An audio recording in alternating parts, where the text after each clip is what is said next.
I would say that most psychedelic experiences have something in common in that they are unadulteratedly honest. They will show you the inner workings of your human condition and of your incarnation that are just the raw truth, the inescapable truth. And that can be a very difficult thing to take a look at. In this episode of Insights at the Edge, my guest is Zach Leary. Zach is a teacher, speaker, writer, and spiritual explorer with one of the most iconic legacies in psychedelic history, being the son of pioneering psychologist and LSD advocate Timothy Leary. Zach is a psychedelic facilitator and guide. He hosts the MAPS podcast. He's a trained meditation teacher and an IFS coach, and he's the author of a new book which sounds true. It's called Your Extraordinary Mind, Psychedelics in the 21st Century and How to Use Them. Zach, welcome. Thanks, Tami. So thrilled to be with you. Thank you for having me. Now, you attempted as a Leary to not be right in the center of the psychedelic movement, yet that's where you've found yourself. How did that happen?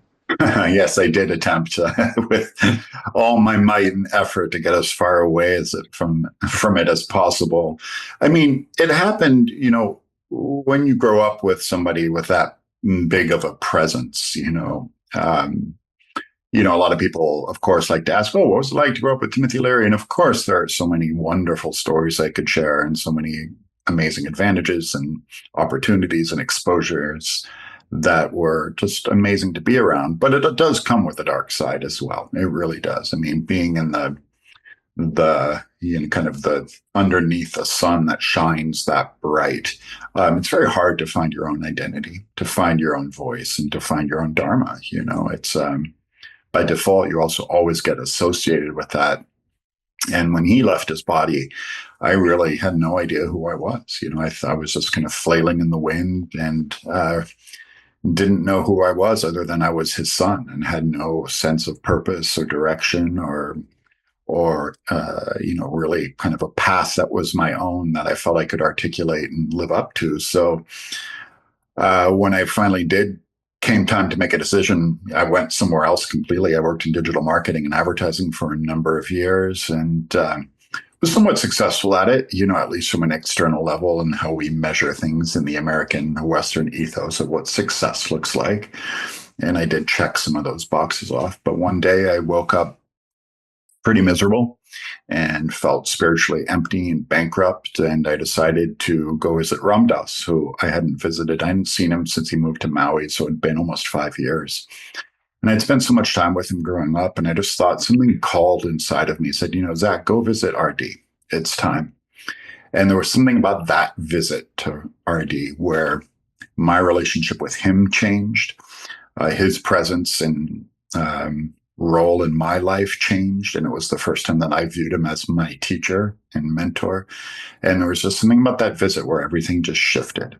And I woke up one morning in Maui in his house, and I had this vision of me well into my 70s and seeing myself, gosh, if you stay on this path that you're on now, you're going to wake up in your 70s miserable, wondering where your life had gone. So to make a very long story short, that didn't end up in me just working in psychedelics right away, but that ended up in me taking a different path entirely. And that slowly morphed into welcoming the psychedelic ecosystem back into my life. And yeah, here I am. So it's partly thanks to Ram Dass, partly thanks to revisiting psychedelic medicines myself, and partly thanks to having kind of a spiritual crisis that I hope everyone has in one shape, form or another, because that kind of sense of suffering really does wake you up to something new. Well, I think you're probably right on time that most people are having some kind of spiritual crisis as they're listening to this. So now, Zach, you say towards the beginning of your new book, Your Extraordinary Mind, that it's important that we learn from the history of psychedelics, and that here we are in this new time. Some people are calling it the psychedelic renaissance or revival, but let's make sure we bring with us the lessons from history. And perhaps no one is better in some ways to share with us the lessons from history. You saw it up close and personal. What are the most important lessons you think we need to have in our awareness?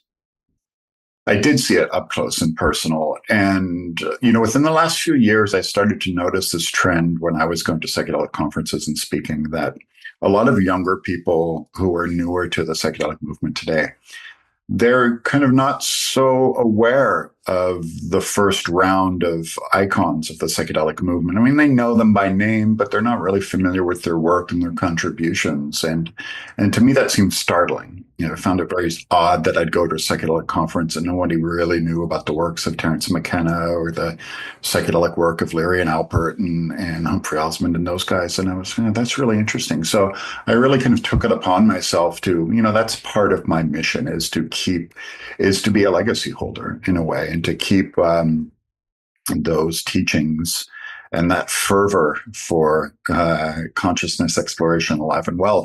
And I think those are really the lessons. I think it's no small thing to go back and look at some of the work of these early men and women in that movement and to really feel like the fire that was burning inside of them and being on the edge of consciousness exploration, spiritual growth, kind of a re-expansion and reinvention of psychology, which was what early psychedelic research really was, and how radical that was at the time. We take it for granted today when, look, there are publishing houses like Sounds True, which are filled with all sorts of expansive ideas and concepts and practices and methods and stuff like that. But in the early 60s, nobody had ever heard of that stuff, at all. It was considered really fringe and radical.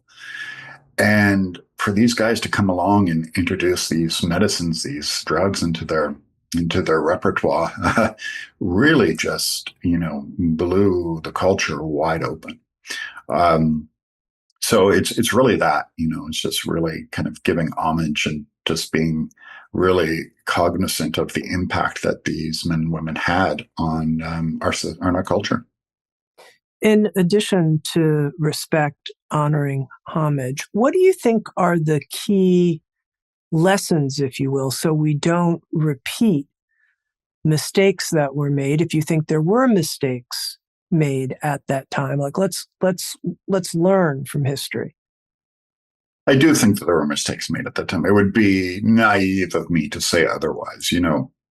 I think there were more successes than there were mistakes. I don't think, some people in the modern psychedelic renaissance kind of poke the bear and saying, oh, well, psychedelics leaked from the laboratory and went into the mass public, and that created a lot of unsafe use and reckless use, which ruin legitimate psychedelic research and all these types of things.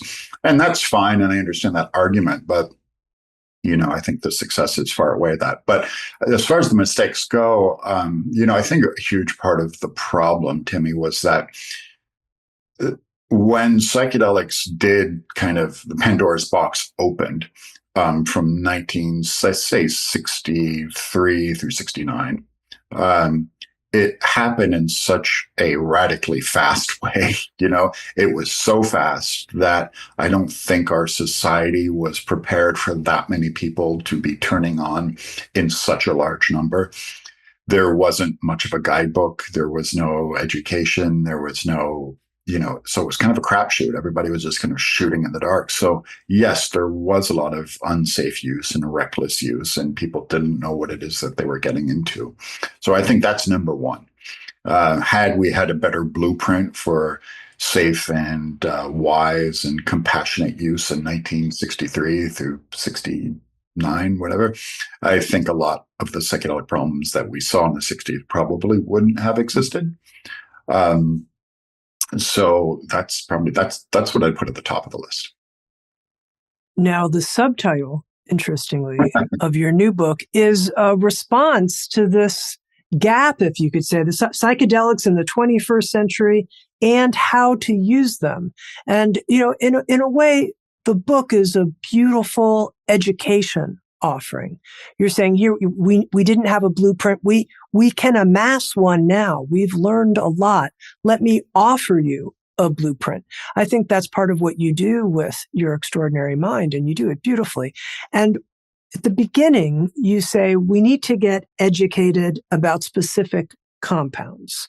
We can't just lump them all together, not knowing what we're talking about. And I wonder if you'd be willing here at the beginning of our conversation, as part of just the fundamentals of our conversation, there are 5 compounds plus ketamine that you cover in your extraordinary mind. Would you be willing to introduce them to us like you were introducing us to a friend? A Yes. friend. Absolutely. It's a funny way of asking that question. I don't think I've ever been asked it like that, and I do really appreciate it. I want to preface it by saying there are exponentially more compounds than that. I just chose to write about those because they are the most popular. They're the most kind of accessible in our current kind of landscape. And they have all kind of been lumped in together under this umbrella of psychedelics, right? And I think that's kind of sort of out of convenience in a way, because an argument could be made that a couple of them aren't really psychedelic, but they're kind of in that category, but they're kind of not. So it is kind of a strange thing. So yeah, let's start with MDMA. I think if I was introducing MDMA as my friend, MDMA is the most loving and compassionate and heart expanding friend that you know. It is the very embodiment of heart expansion, of self-forgiveness, of discovering the most authentic parts of your heart and soul. And it really takes you to that place of being able to experience unconditional love for a limited amount of time. You do have to come down. And what you do with that exposure to unconditional love like that in that way, then the rest is up to you. So that's how I would introduce MDMA. Extremely effective for treating trauma and other sort of aches and pains of this thing that we call being alive in the material world and suffering and grief. MDMA is very effective at reconciling a lot of that. Mushrooms, psilocybin mushrooms, perhaps the oldest compound that we know of on planet Earth, as far as we know. Humans and even our ancestors, pre-human, pre-Homo sapien, have been using psychedelic mushrooms since the dawn of time. They are indigenous to literally every single corner of the globe. And I think because of that, there is an essence to psychedelic mushrooms, to psilocybin mushrooms, that it's perhaps the wisest friend that you know. It is that person that is truly the wise elder who's sitting in the corner of the room. If you really want to go and get a connection to the wisdom of the ages of the human experience, that's how I would introduce mushrooms as your friend. Continuing with the plant medicines, ayahuasca, also as old as mushrooms. Indigenous cultures have been using ayahuasca for a couple of thousand years, as we know of, probably longer, especially in the Americas, Central and South America. Ayahuasca is also wise, but it is also can be a little bit perhaps extraterrestrial, in the sense that indigenous cultures believe that there are disembodied teachers who live in the ayahuasca vine, and they call it Grandmother Aya.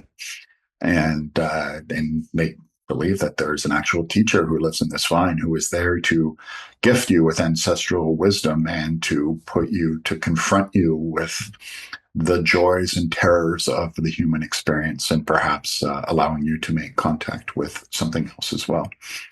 What else? That's 3 of those. LSD. LSD is, obviously newer onto the stage, like MDMA as well. LSD, I think, Yeah, I think LSD, if I'm introducing it as a friend, is probably like that friend of yours who you might be jealous of because he, she, or they is just so wild and unhinged and free and creative and a mystic and full of talent and can turn on the drop of a dime from being an incredible musician and storyteller to being a shocking and terrifying artist of some kind. So LSD might be your most artistic, but also your most unpredictable friend that you know of. And what else? And ketamine. I think that's what we wanted. And DMT. Okay, DMT. DMT is also a component of ayahuasca. DMT is the active ingredient in ayahuasca, but when you isolate DMT and just use it on its own, it's the short-acting tryptamine that's found within ayahuasca, but it's very short, very powerful, the most powerful psychedelic known to man. DMT and 5-MeO DMT, its cousin, which is extracted from the Sonoran desert toad, referred to as bufo. And the most powerful psychedelic. That 10 to 15 minutes in that space is a complete ego dissolution, will take you to another plane of existence and will have you questioning reality and whatever you think reality is in a split second. So I think that if I'm introducing it as a friend, it's that friend that you're really curious about when they come over for dinner, but there's something completely terrifying about them. So that's DMT. Ketamine. Ketamine's a weird one because I think by definition, ketamine is not a psychedelic. It's a dissociative anesthetic that used under lower doses elicits psychedelic properties. Dr. John C. Lilly, the great scientist who was a close family friend, discovered the psychedelic properties of ketamine in the 60s and 70s. He also invented the flotation tank as well. And he saw that there is something about that dissociative psychedelic effect that can be a very profound tool for inner voyaging. I think if I'm introducing ketamine as a friend, it's that maybe you might know a therapist in your life who comes over who really might have some keys to a much more clinical and kind of regulated form of self-improvement, who isn't so, wacky and unhinged and wild-eyed, mystic wonderland kind of guy, but is safe and measured and very effective. Thanks, Zach, for starting there. And I realize for some people who may be like, we know all this, come on, let's get going. But for other people, I think it's really important because one of your points at the beginning of your extraordinary mind is know what you're getting into. Yeah. Educate yourself properly on what these different compounds are and their various effects and dosages, and make sure you know the source of what you're getting as well, that it's a pure resource. And I don't know if you want to speak to that for a moment here. I'm just trying to lay out the fundamentals of how to use them safely and effectively in the 21st century. Well, no, I mean, that was part of it. When you talked about the mistakes we made in the first round of things, and that wasn't just the 60s, that extends. In fact, it extends all the way into today, but was really prominent in the 80s and 90s, impure compounds, because of the illegality of psychedelics, especially with the synthetics. The demand outweighed the supply, and these aren't necessarily easy molecules to make, especially with the synthetics like LSD and MDMA. And that invited in a lot of bad actors who could sort of make it, but not completely in its full potency and purity, which introduces, and that's the same thinking if you want to talk about the fentanyl crisis in America today, right? With heroin, and we could talk about the dangers of heroin and all that. That's one thing, but we can all agree that fentanyl-laced heroin is exponentially more dangerous. So having impure MDMA, which we refer to as Molly or ecstasy and all these club things, created a wealth of problems around the misinformation around these compounds. So when I'm talking about these compounds, it's assumed that we are talking about 100% pure, unadulterated versions of these things. And I do provide resources in my book. There are companies out there, one called Dance Safe, that allows you to get a testing kit at home. So in case you do come up to these compounds, you can test it at home, check its purity and things like that. So that is one, when in all of this conversation, and anytime we kind of veer into these things, the umbrella that we look at it through is harm reduction, right? It's a very safe assumption to say that human beings have been using intoxicants since the dawn of time. And that is not going to change anytime soon. So I do put psychedelics in a generalized category like that because I think it's really important that we look at it as a holistic global issue of humans are going to use mind and mood altering chemicals. So if they are, why not provide them with the safest route to go? Now, right here in establishing the fundamentals, you also add on to the notion of set and setting, Yes. this idea of sustainability. Because I think a lot of people have heard of set and setting, but I want to hear it from you, Zach, because I learned a lot in the way that you presented it, but then I want to move into this notion of sustainability and why you think this is so important. Starting with the notion of set, you talk a lot about intention.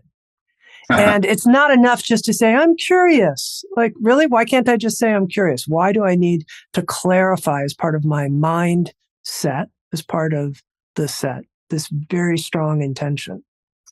Yeah, I mean, look, it is. I think I did perhaps, maybe overemphasize that. Being merely curious is a good thing, but it's a good starting point. But I highly recommend that you dig a level deeper and say, okay, I'm curious, but why am I curious? Like, okay, well, is curiosity enough, or is there something that I could perhaps get out of this if I'm going to embark on my curiosity and listen to that curiosity? So the next level of that is intention, is taking that curiosity and turning it into perhaps a blueprint for your own exploration. And that's what I mean by that.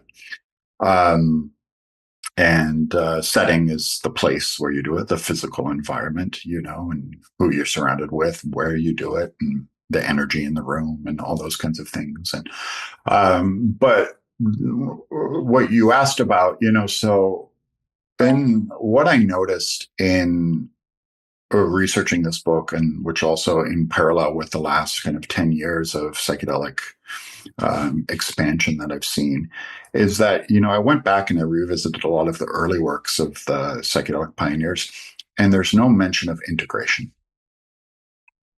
It's almost absent. It's conspicuously absent from all the original psychedelic books. There really wasn't any talk of integration. And integration is, okay, you had this experience, so now what? Now what are you going to do with it, right?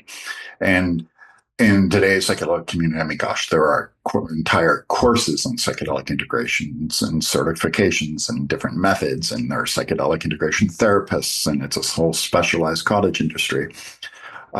So when I was writing this book, I also took a little bit of creative liberty because my dad and Richard Alpert, Ram Dass, did come up with the concept of set and setting.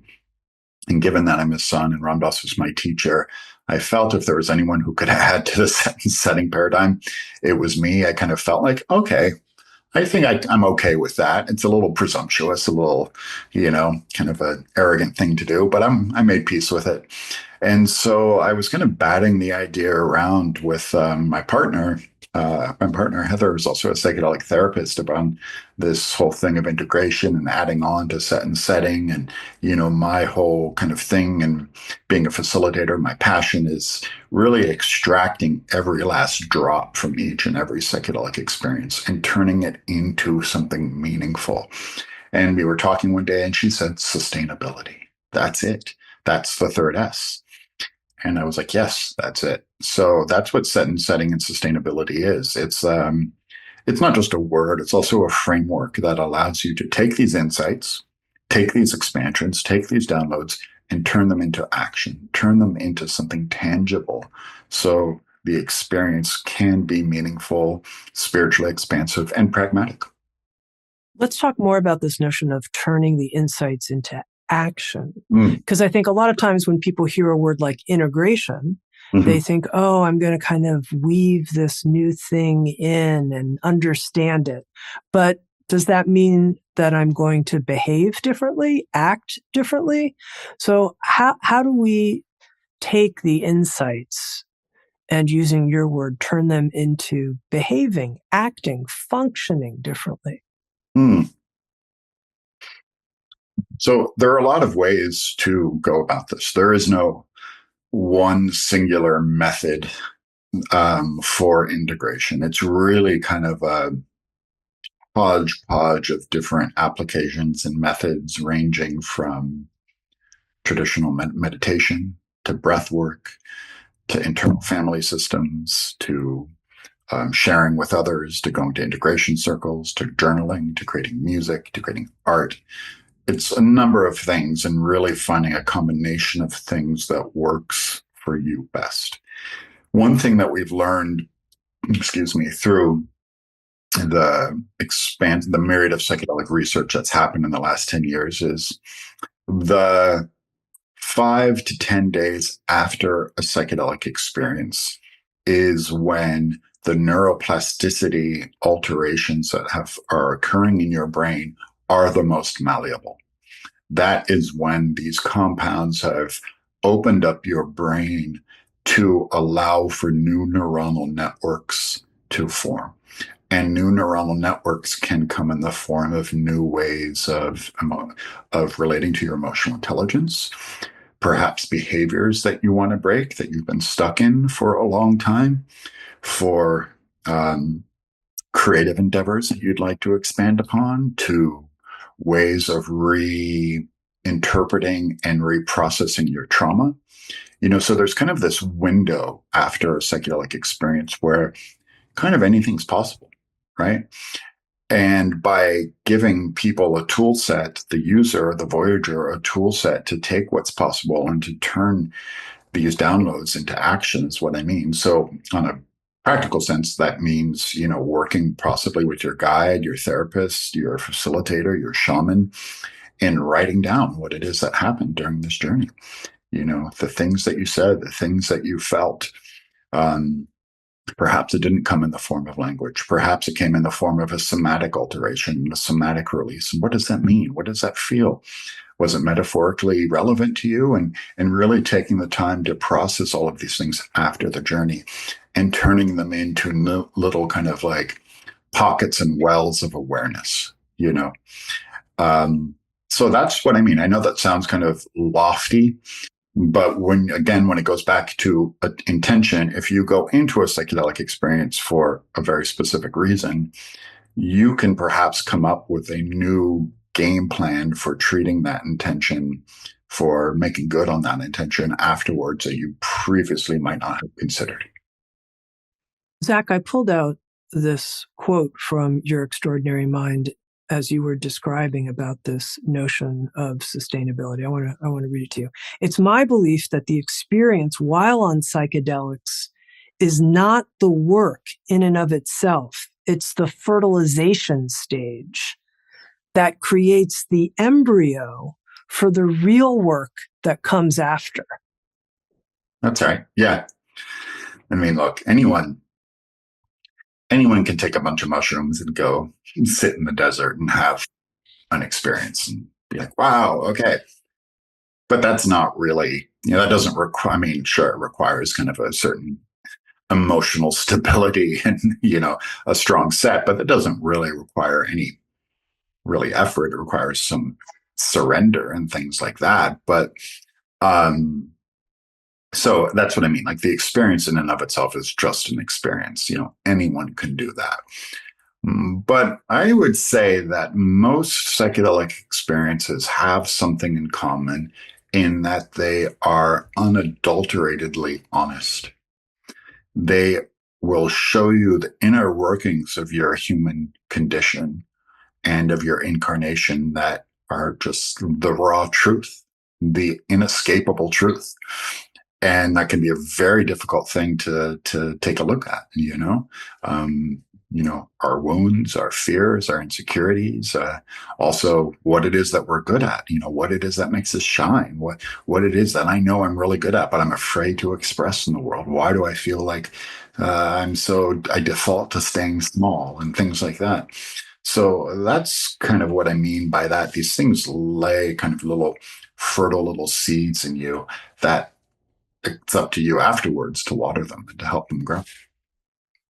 I thought one of your very concrete practices related to integration that I really liked was to reflect on the voyage you've been on. And if there have been, let's say, 3 highlights of insights that occurred, then to specifically lay out what you're going to do about it starting now, related to those insights, the actions you're going to take, and then start taking them in this formation of new micro habits. I thought that was just really like right on. Like, let's turn this into action, just like that.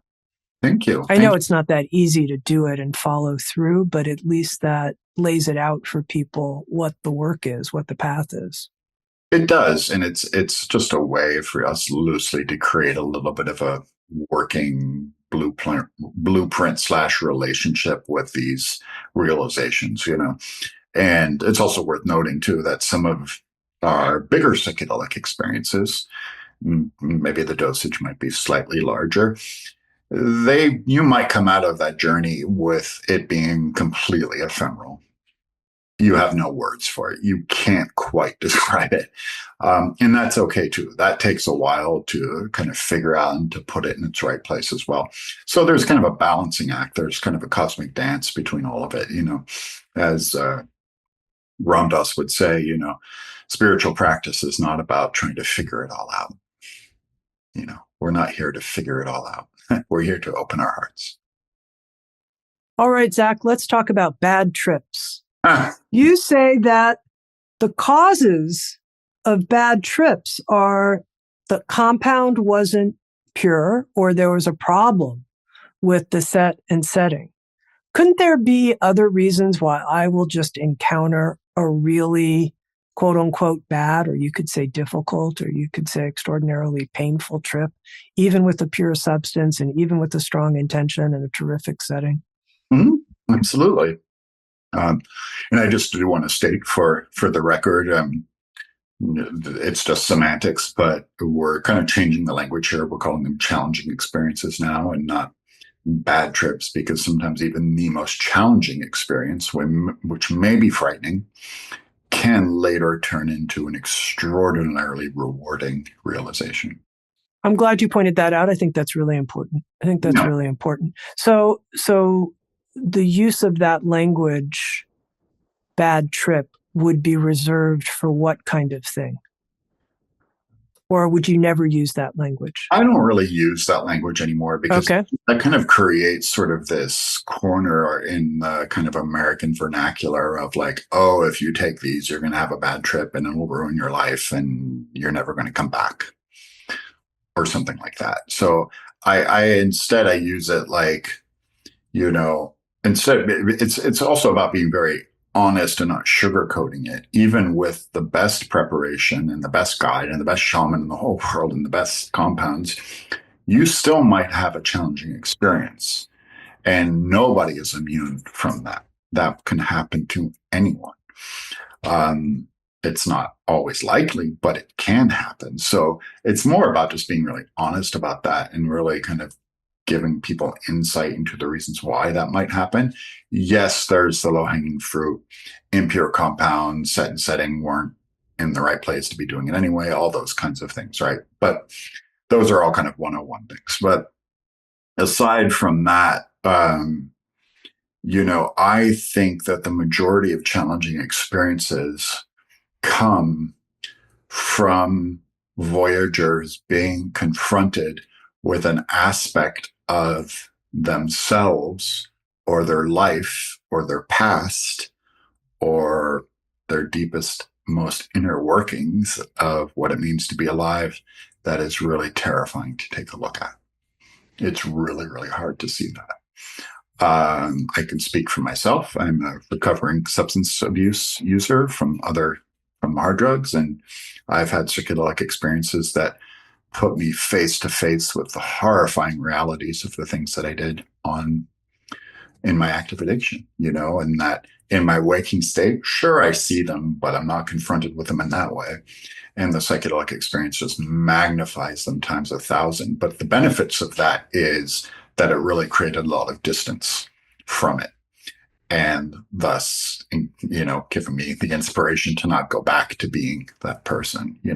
When you really see it's kind of classic Jungian shadow side stuff. There's a lot of benefits. Jung wrote whole books on the shadow, and when you unearth that shadow, that can lead to the most profound transformation. Okay, Zach, I have to go here. I want to be delicate, which is it's one thing to have challenging experiences where we're confronting dark material in our shadow that's really hard for us to work out. Wow, that is a difficult truth. And in your extraordinary mind, you tell some really inspiring stories, and I want to make sure we get to them, about transformations that happen in people's lives that generate tremendous freedom from addiction, freedom to face dying in a new kind of way with the type of trust and confidence. And here's the part that is hard to talk about, but also I hear about some tragedies that have happened, that have occurred for people psychologically. And I wonder, what do I do? Do I just say, look, everything in life has a risk, and, life has risks and these terrific benefits that come? Yes, there are the possible risks of that your psyche's going to get blown up in some kind of way, that you're not going to be able to put it together again? Or is that just fear stories? Or, look, you host the podcast on MAPS. You've been there. You've heard it all. You can help us. Your book is about harm reduction. How do you approach it? Well, yeah, it's a fair question, Tami. I'm glad that you asked it. I am. And, being someone who's enmeshed in this culture, I am not one to say, oh, yeah, these are completely 100% safe and they're suitable for everyone. They're not. However, I do think that the risks in terms of people coming through the other end and ending up further destabilized or having their psyches blown completely open and never coming back, that is in the vast minority of experiences. The vast minority. Sure, it happens. And I could speculate onto why that happens.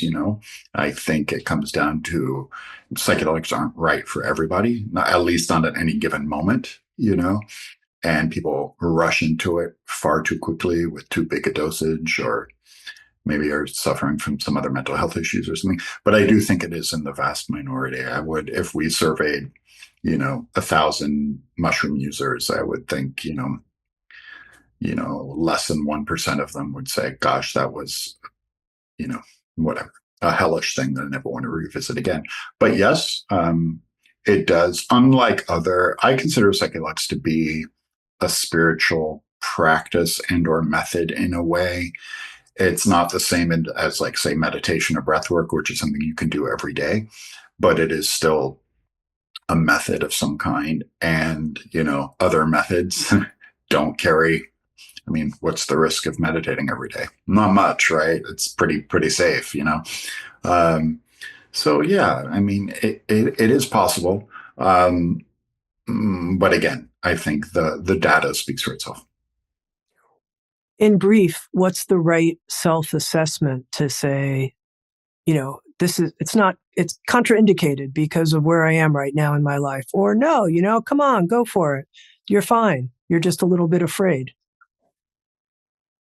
I think the right self-assessment is and this is one of the beauties of the internet today. There are a lot of dark, shadowy corners of the internet today, but one of the beauties of it is there are a tremendous amount of resources out there to help educate you and to create a framework about whether or not you want to go into this. If you feel like you cannot arrive on that place on your own, find the others, find a psychedelic assisted therapist. Find or at least a therapist that is psychedelic friendly, and they might not serve you the medicine, but they can coach you. Go to your local psychedelic community meetup. Every major city in America and in the West has a psychedelic society. Go talk to the others who have had these experiences and really, create a human dynamic about exploration. Find the others. That's a phrase. That's a phrase from your father? It is, but I use it liberally. Yeah, it's a great phrase. Now, you mentioned a little bit about your own history with addiction and how psychedelics were helpful in that regard. I'm curious, what's your sense of how the psychedelic experience, if it's turned into something sustainable, how it works? And you could speak from your own life experience, such that the root of the addiction is actually getting seen and resolved. How do you see that?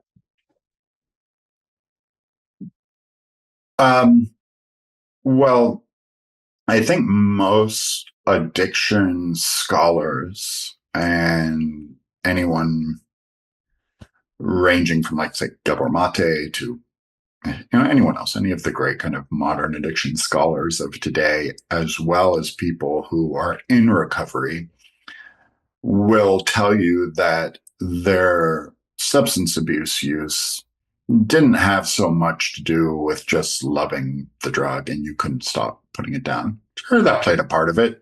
Yeah, I liked the way heroin and crack made me feel at one point, but that's not really why I did it. Most of us, I mean, there's certainly that gene inside of us. I have a dopamine abnormality that, when I use opiates, my body responds to it differently than other people. That is a core component of it. But the majority of it is that there is an unspoken trauma, amount of grief, component of my shadow that I am just afraid to get in touch with and to get naked and to dance with it. And instead of getting naked and dancing with it and really confronting it and working it out, I need to numb it out. And that's what I feel is my only solution, at least in that moment. And substance abuse is a very effective method for that, unfortunately. It's very effective at numbing you out, of creating emotional neutrality for a really long time. You're not too happy, you're not too down, you're just kind of there and coasting through life and escaping through life. And it's a really sad reality to wake up years into and find out that you've been in that. And when you use psychedelics to explore the nature of how that manifests in your life, it's a radical, radical thing. It's radically uncomfortable, radically honest, but beautifully in its transformational properties of showing you where it is that you're stuck. Yeah. Would you be willing to say more about that from a personal revelatory perspective? Sure. So at the end of a relapse, I was, well on my path, Tami. Here I was spending all this time with Ram Dass and Jack Kornfield, all these great luminaries, and thought I was just had all this information and all this wisdom. And look at me, my spiritual ego and spiritual materialism is so high, and go to India all the time. And then I ended up relapsing on my drug of choice. And it was just horrifying, incredibly sad and painful and a blow to the ego, because I thought like I had knowledge. And it occurred to me one day that, I think maybe if I revisit the mushroom here, it can show me something. And I did. And the best way I could describe it is that it played two simultaneously projected movies of me, of my life. I had the drug-free, addict-free, fully kind of actualized version of Zach's self over there, happy, joyous, and free, not addicted, living his dharma. And then I had this person over there, who was horribly addicted, doing terrible things to continue to get the drugs and to stay high, and kind of showing them simultaneously side by side. Um, and it clearly showed me which one I wanted to gravitate towards, but it did also show me like the reality of this one that I was engaged in, the way I was hurting myself, the way that I was hurting others, and really just created this palpable energetic shift inside of me of the person that I didn't want to become anymore. Really hard to look at, I just don't recommend that for everybody at all. It's definitely not a solution for beginners, but it did give me sort of a cosmic jolt of the reality of my predicament. That's what I needed to see. And it was so powerful that it led to an integration of that seeing for you? It did. It did, yes. It was so powerful that it led to an integration of that. And and a relationship with, for me, it was kind of like a relationship with the fragility of sort of the way that I feel that I'm built. I'm not saying I'm terminally unique, but I kind of feel, I'm extremely sensitive to certain like parameters of the way that my human vessel was created that are hard to reconcile with. Incredibly sensitive.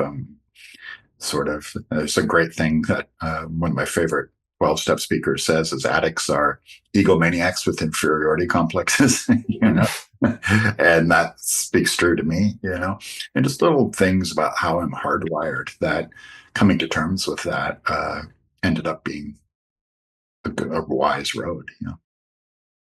One of my favorite sections, Zach, of Your Extraordinary Mind is the section on psychedelics and death and dying. And you start that section by pointing out that there are parallels between the two experiences. And I wonder if you can talk a little bit about that, the parallels between the dying experience and the psychedelic journey. Am I allowed to say a bad word on this show? Yeah, oh yeah. Okay, cool. Well, for anybody who's an experienced psychonaut, even themselves or a facilitator, if you've been around enough psychedelic use, there's one thing, a commonality that you see a lot, and that is watching someone or yourself. Oh shit, I feel like I'm dying. Oh shit, I'm dying. And it's such a funny little thing that we use those words when the ego starts to dissolve and you start to merge with the one. It feels like a death. And that really continued to gnaw at me over the years, and why that is so common.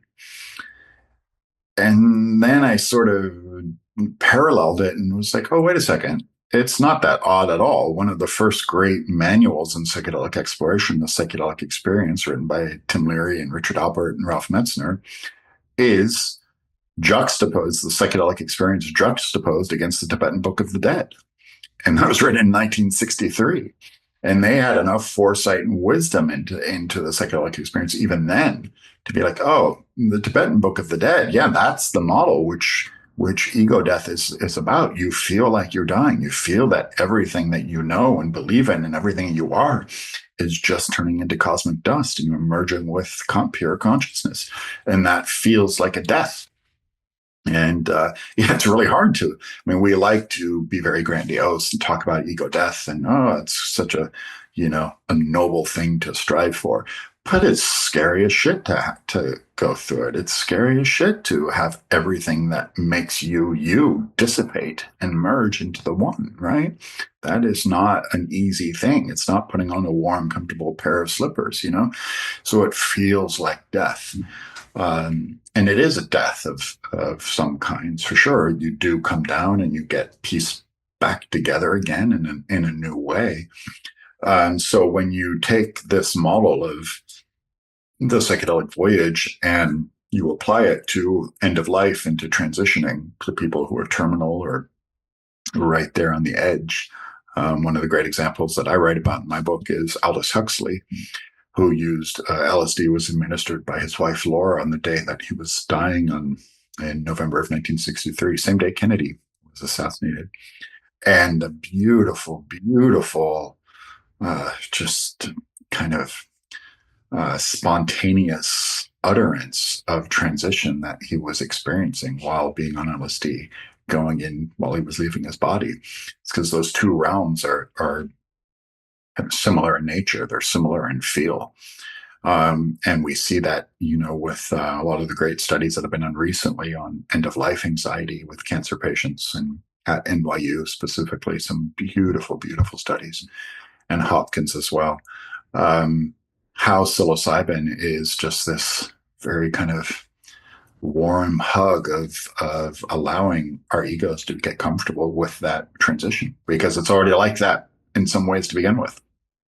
Yeah. I wanted to hear more about that, because one of the things I'm learning more and more is that people that I know are reporting to me, people that I know who are in their 70s and 80s, and even Sounds True authors are telling me who are in their 70s and 80s, working with psychedelics to explore what's potentially going to happen during the dying process has been the number one helpful thing for me to prepare for dying.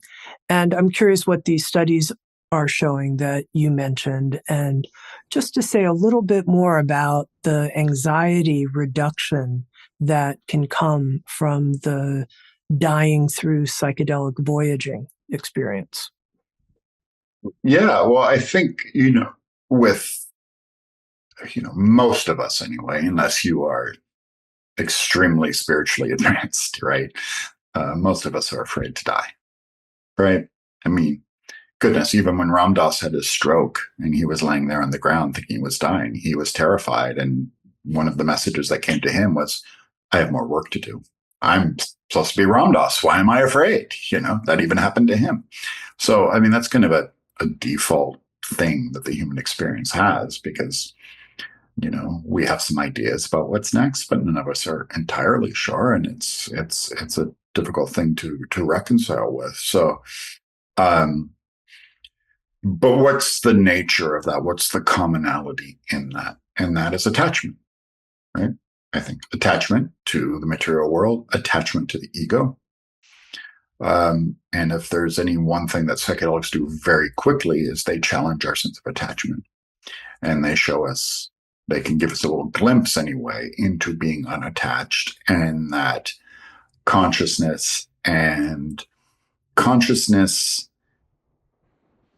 it being attached to the body is not necessarily true. That consciousness is not something that is inherent to this human vessel. It is a place. It is a disembodied stream of cosmic happenings that has nothing to do with the material body at all. And if there's even just a little assistance that we can get in reminding us that once we drop the body, that our consciousness still exists, I think that provides a tremendous amount of anxiety relief for those who are afraid of that.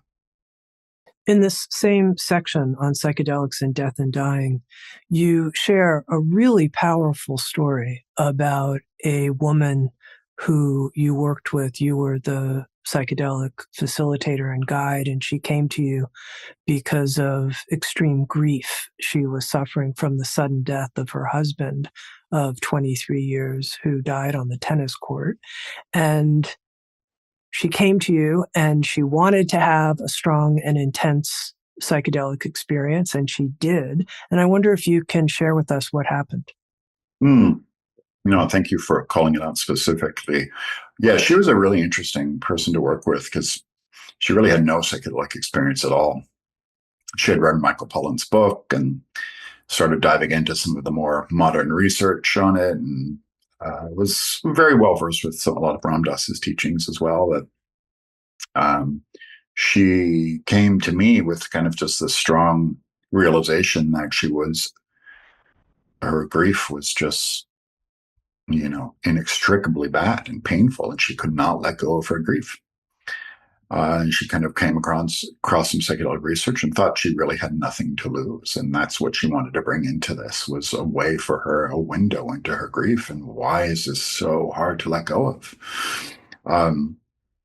And the grief, the reprocessing of the grief and the attachment to the grief didn't necessarily come in the form of the grief. It came in the form of the visitation of her departed husband.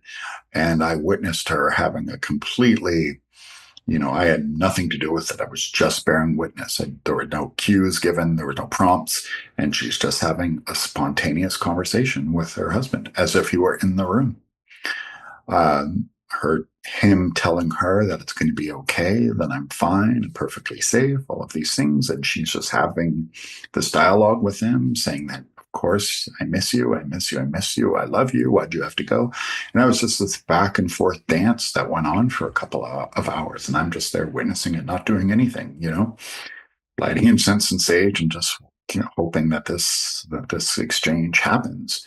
And then when she came down from the medicine, that exchange did not dissipate.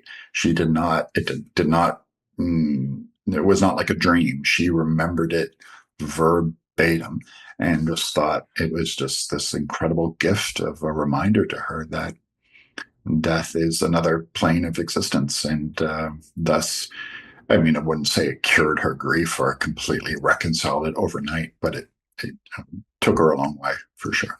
Incredibly beautiful to witness. One of the most powerful psychedelic experiences I've ever witnessed.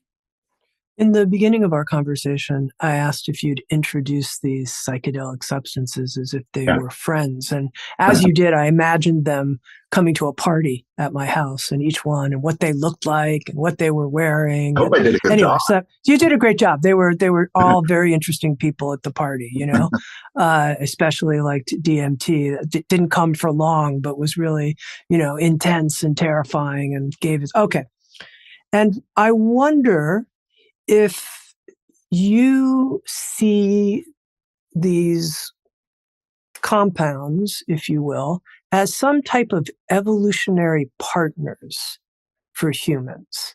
And if they were our evolutionary partners in some way, what role they're playing at this point in time with human beings under so much stress and in such a position of, are we even going to make it as a species or not over the next several decades, and how you view that? Yeah, that's a good question. It's a big question. And taking it from a cultural anthropological sort of lens, let's just take the mushroom, for instance. The mushroom is woven into human evolution since the dawn of time, right?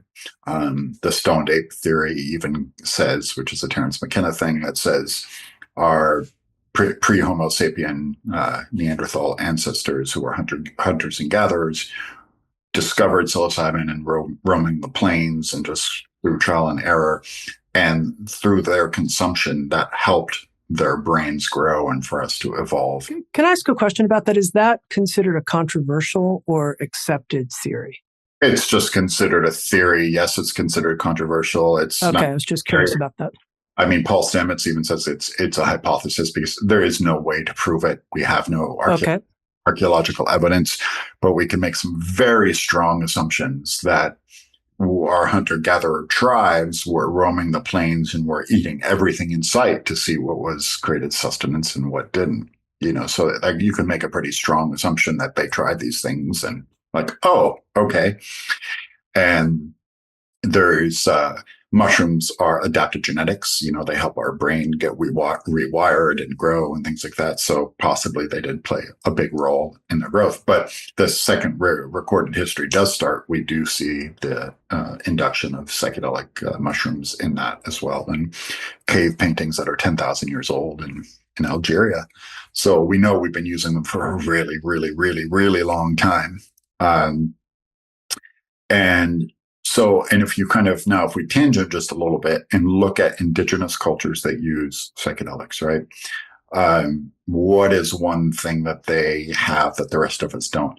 They have equanimity with their environment. They live in harmony with nature and with their surroundings and with their families and with their communities, right? There's very little friction, very little violence, and they live in harmony with everything that is around them, as opposed to the rest of us who, you're right, are we going to make it? I don't know. So look, I'm not, a wild-eyed, 1960s radical who's like, we need to drop LSD into the water supply to save us all or anything like that. But I do think that there is definitely an argument to be made that the wisdom of especially the plant medicines, because they come from Mother Nature, they come from us. They are us. They're part of our earth.